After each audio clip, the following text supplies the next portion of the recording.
All right, this is the Daily Report. My name is Linda Alela. Once again, happy Mashujaa Day to you.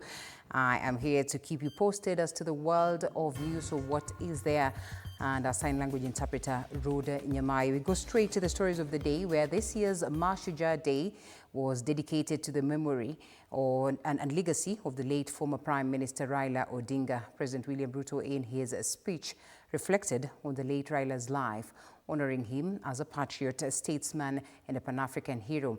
And while at it, the president detailed some invaluable lessons from the late former Prime Minister for the nation. Sheila Chelangat with the details of that.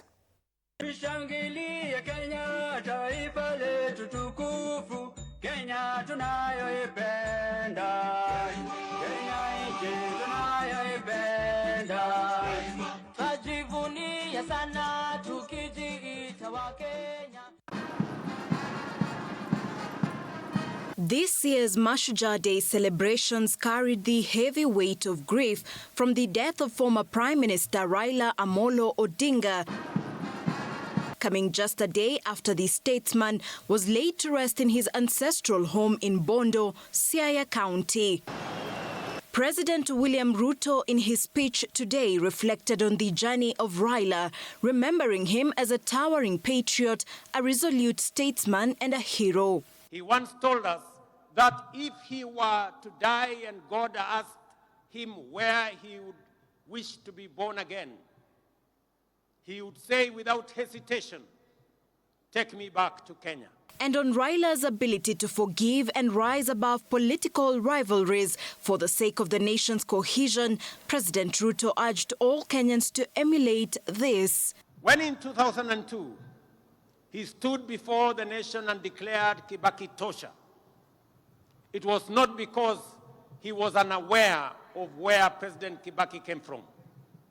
It was because he saw beyond geography and ethnicity. However, Raila's famous gesture of shaking hands with political rivals, like the recent handshake between the late Raila and President Ruto during the Gen Z protests, has always been criticized. Criticism that President Ruto dismissed today. He understood that leadership is not about personal pride, but about preserving the republic, not about victory in politics. During his address, President Faye of Senegal expressed his condolence on behalf of the people of Senegal to the people of Kenya on the passing of former Prime Minister Odinga. On her part, Prime Minister Levy of Mozambique said the death of Odinga was a great loss not only to Kenya but also to Africa. Our heroes deserve all honors. They deserve our respect.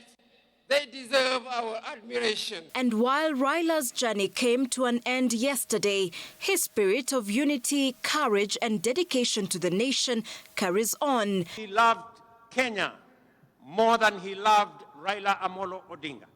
The 7 days of the mourning period set to end on Wednesday next week continues to be observed. Sheila Chelangat for TV 47.